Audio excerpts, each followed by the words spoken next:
wonderful friends. So today I will be discussing The Year of the Flood by Margaret Atwood. So just if you don't know who Margaret Atwood is, she writes a lot of books. She has written novels such as Alias Grace, as well as The Handmaid's Tale, which I mostly know her from reading The Handmaid's Tale back in high school, I believe.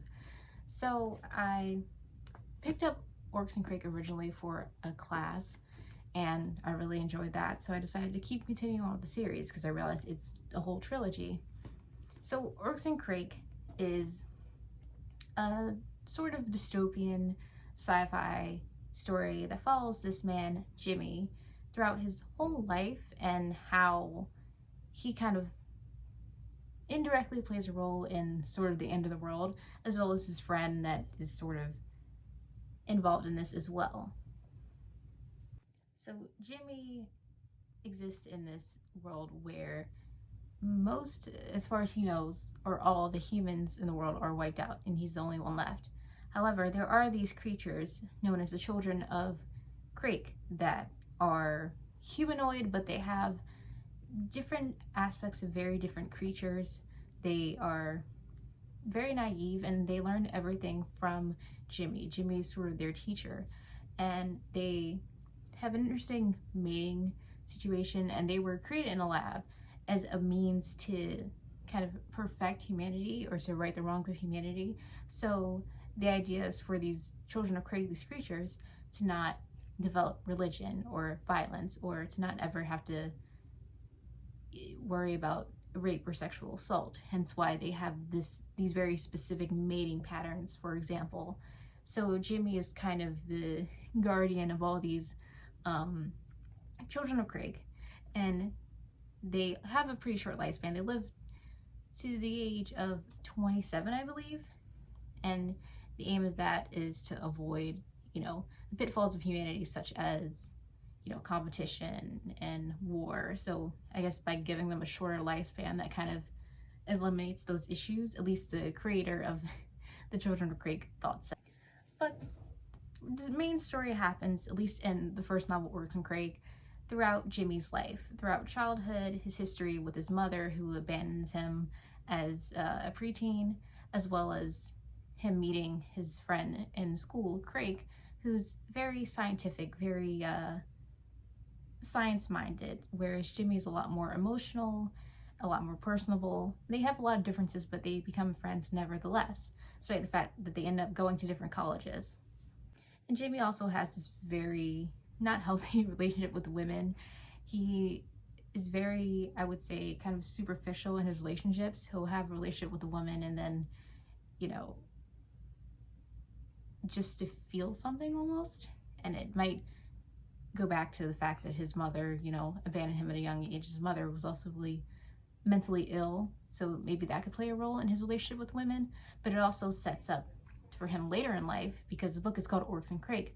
We meet Oryx, and Oryx, they sort of, Jimmy and Crake sort of see her in this kitty porn website because she was child sex trafficked at a very young age, and they believe that's her, and somehow they find her as an adult later in life. Well, Crake does, because Crake has all these connections going to this very prestigious college, and he works his way up because he's a very smart guy, and he becomes one of the top scientists, or I forgot which kind of science he does. But just to sum up Oryx and Crake wanting to create the perfect human race ends up making it seem as though he's making this pill called the Bliss Plus pill that is sort of this birth control pill that also does other great things for people's sex life or whatever, but it ends up killing a lot of people, which is sort of what Crake intended. So while he was making this pill, he was also genetically creating this Children of Crake, this creature that Jimmy now has to deal with now in the future. Now, it might not make sense when I say it, but in the novel, as well as in the sequel, Year of the Flood, there's a lot of going back and forth between the past and the present. So we see that a lot, that we see how the past kind of informs the present. But the point and the ultimate end of Oryx and Crake is that Jimmy, after finding out, like, the whole world's dying, people are dying of this disease because of this pill, and Jimmy locks himself in this room, but then Craig threatens to kill orcs right in front of Jimmy. So in response, Jimmy shoots Craig, but not before Craig kills orcs. So now you're all caught up to the main story. So Year of the Flood is interesting because it focuses on two different characters, but as we see later, it's connected in a lot more ways than meets the eye. So this story focuses on Toby and Ren, and Toby is a woman who has dealt with a lot of loss. She loses both of her parents, and she ends up taking this job with this man who is very abusive, that takes advantage of her, and somehow manages to stumble upon these people, this sort of commune, I would say. So her boss was, abusing her sexually and physically. His name is Blanco. He'll be more important in the story. He'll keep coming up throughout, but this guy, Adam 1, who's a member of, I think, the Gardeners, kind of takes her in, kind of shelters her, and she becomes one of them. And this group of people, they're strict vegetarians. They live a very earth conscious, environmentally conscious life, and that kind of informs their whole religion, as well as the fact that they believe there will be this sort of thing that kills off humanity. So they're kind of like a doomsday. But we also follow Ren, and Ren is also a part of this commune. She is a child when Toby is an adult when she first joins in. And, we see both these characters throughout their lives, more so Ren because she's a child when she's first in the commune, and we see her grow up as an adult. But they do cross paths many times, but we do find out that a lot of these characters cross paths in many different ways. So as a child, Ren meets this girl named Amanda Payne. So Amanda Payne is one of the plebeians, which is a person who lives in the more, I would say, poor area, as opposed to the people who live in the more walled communities. So Amanda Payne actually is an ex-girlfriend of Jimmy's that we saw in the first book. She was an ex-girlfriend of his in college. And, Ren and Amanda Payne, become friends. They get really close. Amanda ends up being a part of the community as well.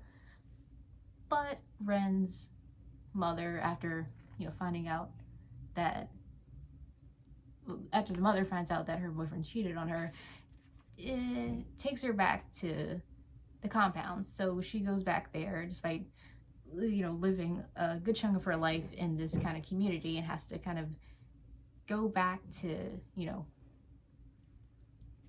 normal, sort of.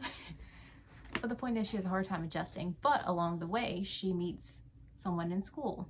You guessed it, Jimmy, who ends up being her high school boyfriend. And then, of course, along the way, they break up. But then, she goes to college. She gets older. She goes to, I forgot to name the school, but it's a more like liberal artsy school compared to Watson Crick, which is the more brainiac college in the novels. So she goes there. Eventually she knows that Jimmy also is going to that school because of one of Jimmy's roommates kind of mentions him, and she's still not over him from high school. And a lot of this kind of circles back towards in the end, but the point is, she's never really fully over him, even as an older adult. And speaking of that, as an adult, she ends up,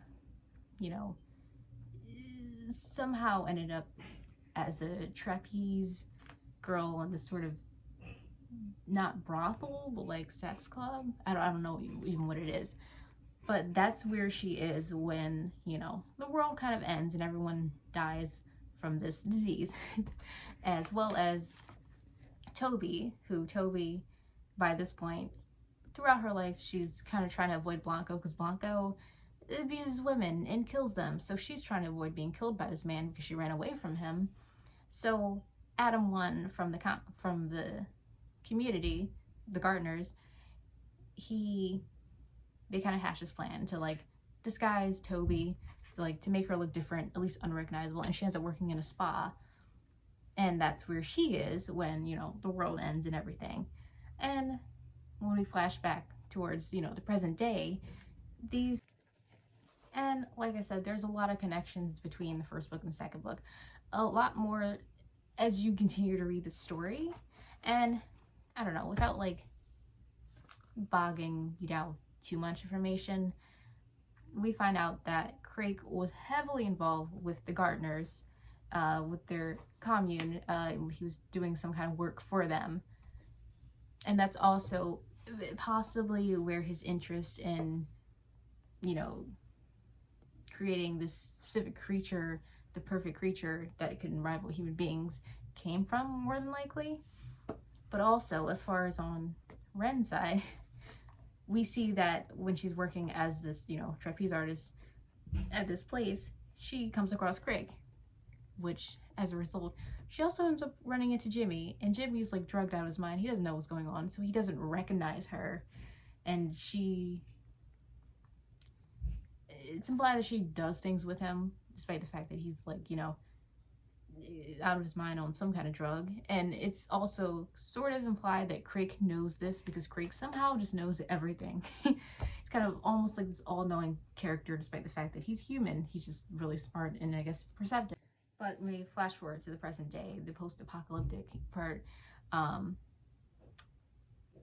we do see the fact that living in this kind of community impacts Toby more so, because, you know, food is scarce in this situation, and instead of trying to eat, you know, like a dead pig or something, Toby, you know, being in a community of strict vegetarians, I suppose they mentioned that it's better to eat animals that have less of a nerve system or not as smart. So her great idea is to eat what she refers to as land shrimp. Land shrimp. I'm not going to tell you exactly what that is, but just think about what land shrimp would be and why she was disgusted trying to eat this stuff. But yeah, the point is, you know, these people are trying to survive. They do survive. I think it's Ren first who runs into like these plebe band boys that Amanda knew, and, you know, they kind of had this little reunion because they knew each other as kids, and, you know, they help, you know, each other survive.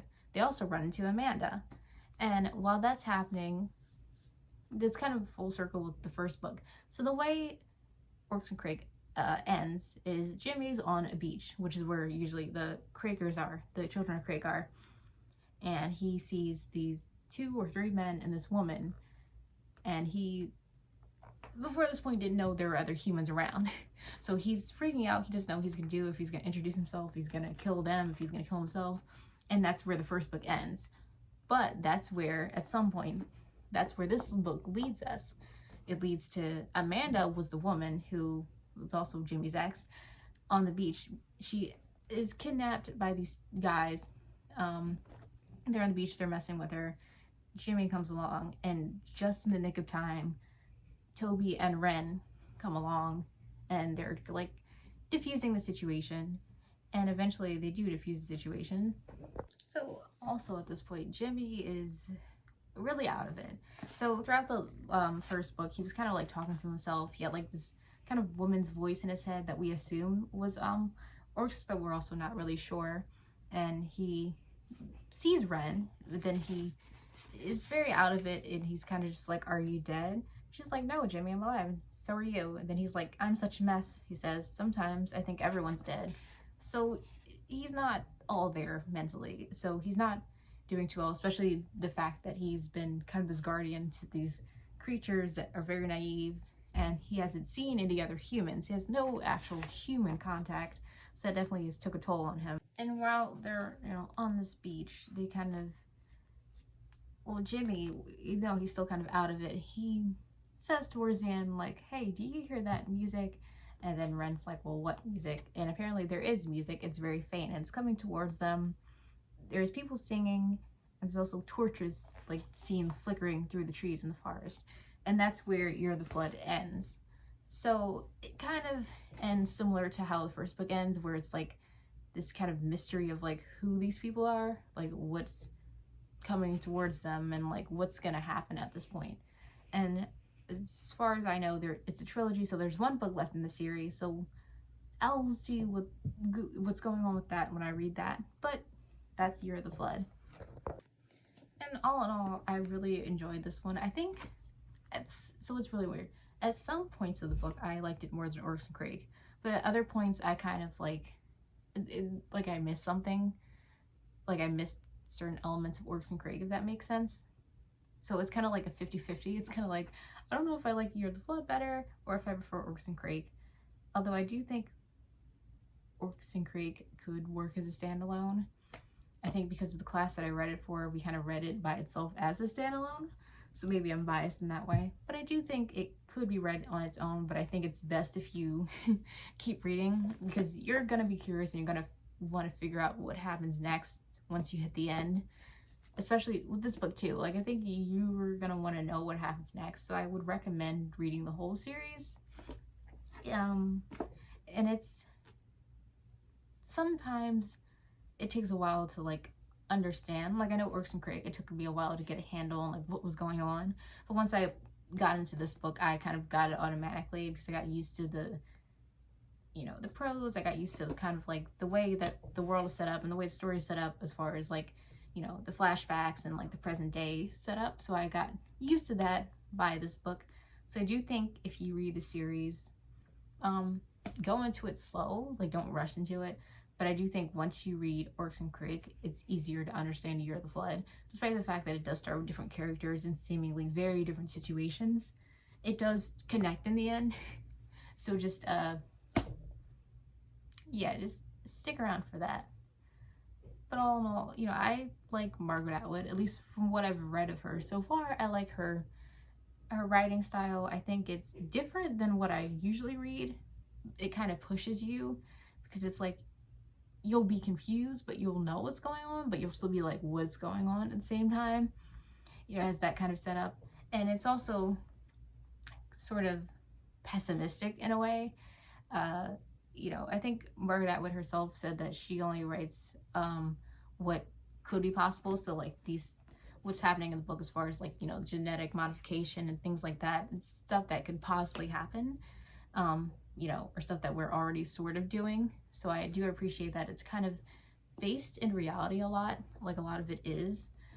And, it also is a really good look at human nature and like what humans are capable of, as well as just like, the downsides of humanity, which I guess Craig was kind of highlighting and creating this Children of Craig, just like pointing out like, yeah, well, humans suck, so we need something that's different from humans but similar enough that like we don't fully die out. I don't know. But yeah, that's Year of the Flood. I enjoyed it. I'm still like on the fence as to whether I enjoyed it more than Orcs and Craig. I mean, I think there were a lot of similarities, like the pacing's similar.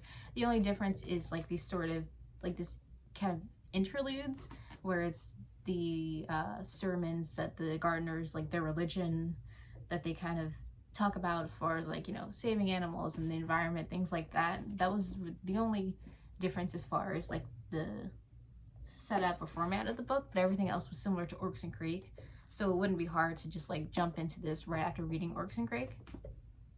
But yeah, all in all, I really love the books. I want to see where this goes. I think I'm officially a sucker for speculative fiction at this point. But thank you guys so much for watching. Please like and subscribe if you enjoyed this video and you would like to see more book related content like this. Bye.